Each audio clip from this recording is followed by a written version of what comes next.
Доброе утро, дорогие друзья! На календаре 30 ноября, и в эти дни в республике проходит декада инвалидов, посвященная Международному дню инвалидов, который, как вы знаете, отмечается ежегодно 3 декабря. Более подробно об этой декаде расскажет гость нашей студии, заместитель председателя Якутской республиканской организации Российского общества инвалидов Гаврил Чумахонов. Доброе утро. Доброе утро. Гаврил, скажите, пожалуйста, с какой целью проводится декада инвалидов? Ну, вообще, каждый месяц, да, получается, 10 дней у нас проводится декада, которая обобщает именно, ну, как бы отчетность, получается, за этот год. Мы предоставляем, например, отчетные мероприятия, например, да, и это, скажем, такое объединяющее мероприятие, когда мы разговариваем вместе с властями, с гражданами о наших проведенных каких-то работах за текущий год. Вот. И сейчас декада в этом году очень несет такой положительный результат. У нас 30 лет юбилейная дата Республиканского общества инвалидов, и к этой дате приурочены очень многие мероприятия, которые у нас сейчас проходят. И вот более подробно, какие именно мероприятия?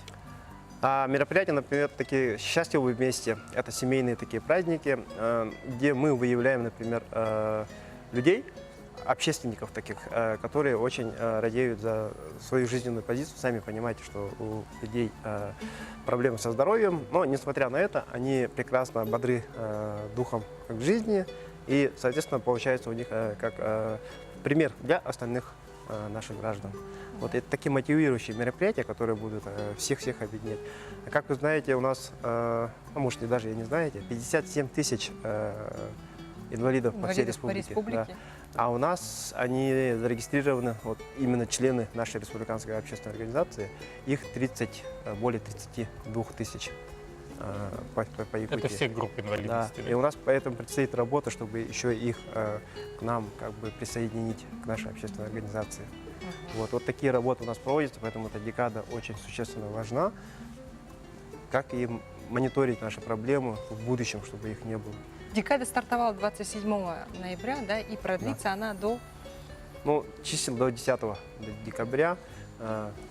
Будем проводить различные мероприятия с организациями, встречаться. На днях 2 и 3 декабря у нас будет 2-й круглый стол и научно-практическая конференция, где мы будем обсуждать именно с приглашенными гостями на самых высоких республиканских уровнях, вплоть до Министерства образования, Министерства труда. Какие соотношения мы можем вывести, чтобы улучшить, да, жизнедеятельность человека, который находится в таком положении. А кто может принимать участие в декаде? Обязательно ли быть членом организации или это может быть... Ну, в основном мы как активисты, да, уже работающие люди, в основном беремся мы, дабы донести до тех людей. Вот если человек есть, который еще не знает про нашу организацию, чтобы он, или вдруг заболевший, да, вот в этом году, например, зарегистрировался как инвалид, например, и вот для него это посыл информационный. Что делать, как быть дальше, как дальше жить с этим, например. И вот именно вот такой посыл мы прекрасно справляемся с этой работой и показываем. Ну и у нас, соответственно, можем похвастаться, что идет активизация наших рабочих возможностей. Мы только растем, например, в обществе, как в обществе инвалидов.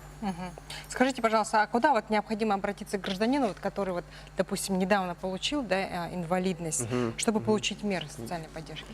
У нас есть, например, если по городу Якутску, да, по городу Якутску у нас есть представительство на Богатырева 11/1, где председателем сидит Емелина Екатерина Дмитриевна. Это наш самый такой, скажем, старожил из председательствующих членов.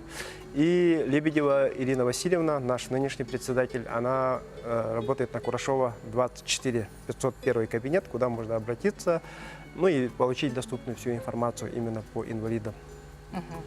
Спасибо большое, Гаврил, за то, что подошли в это раннее утро вместе. Нам хочется пожелать удачи во время проведения декады, новых ярких мероприятий. Спасибо вам большое. Дорогие друзья, мы продолжаем наш эфир.